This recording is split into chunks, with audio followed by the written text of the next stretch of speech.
Valiant Thor, How to Live Long and Prosper.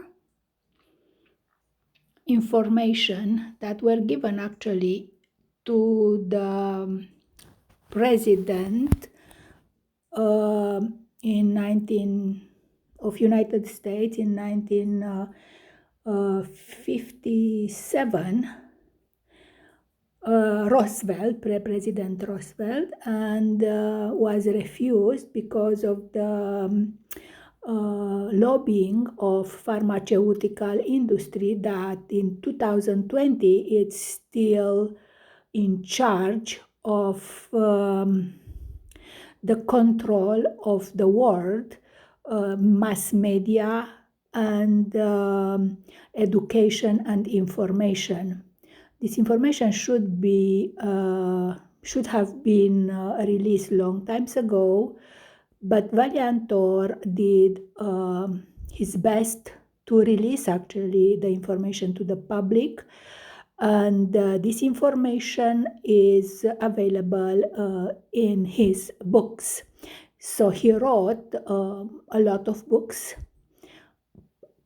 informing the public that actually can and will read about how to live a healthy life and the information that those out of space have regarding the healing and the health of the human body.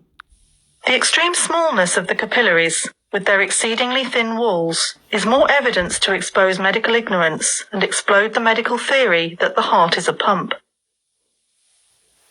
If the heart acted as a pump to propel the blood in the body, it would have to force the blood against the pull of gravity, from the feet up to the heart.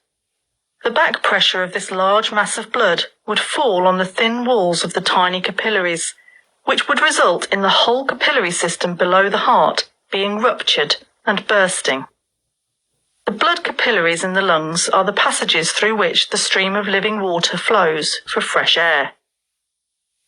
The billions of capillaries in the lungs wind among the tiny air tubes and twine around the air cells, as a vine among the branches and leaves of a tree.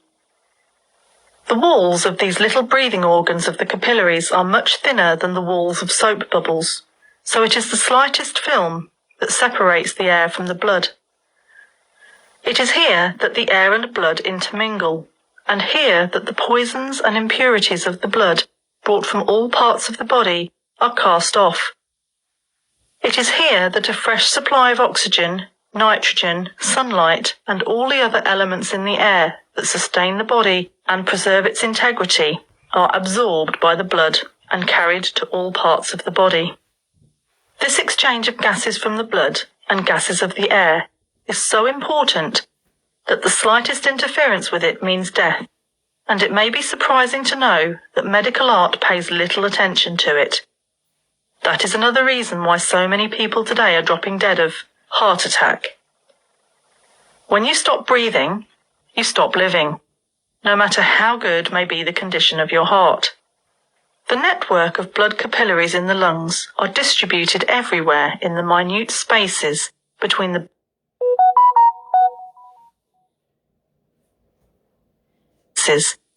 billions of air vesicles and envelop their walls within a vascular screen.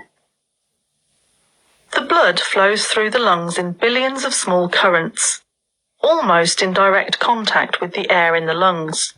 In fact, it is as though the river of living water was sprayed through a breath of life in an exceedingly fine shower of red mist, so that every particle of blood and every particle of air in the lungs are brought together in the closest possible proximity. 1.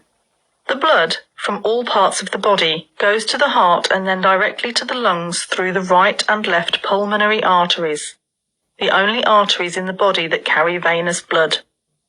2. This blood flowing from the heart to the lungs is of a dark blue colour approaching to black.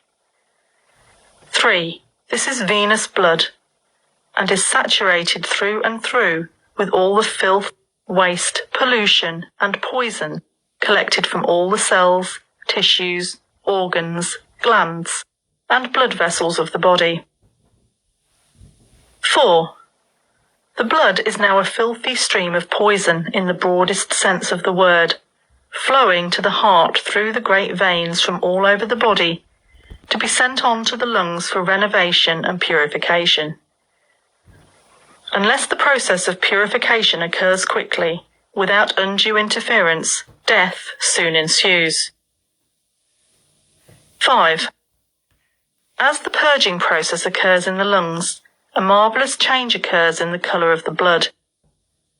At the very instant that the poisonous blood passes into the air cells, a lightning change takes place between the blood and the air, in which the colour of the blood becomes a brilliant scarlet, due to the passage of the poison in the blood into the air cells of the lungs, and eliminated and expelled as invisible vapour in the process of exhalation.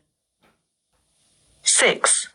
This process of blood purification, by which the blood exchanges its poisonous gases for the air gases in the lungs, occurs approximately 2,880 times every 24 hours, in which time approximately 125 barrels of blood are purified daily in the lungs. Now you see why it is so important to know the condition of the air you breathe. If you live and labour in the polluted air of the city, that is the kind of air gases the blood must take up in the lungs, and that is the kind of air in which city dwellers live. The fact shows that Dr. Parkes was right in the 19th century when he declared that of all the causes of disease, breathing vitiated air is the chief.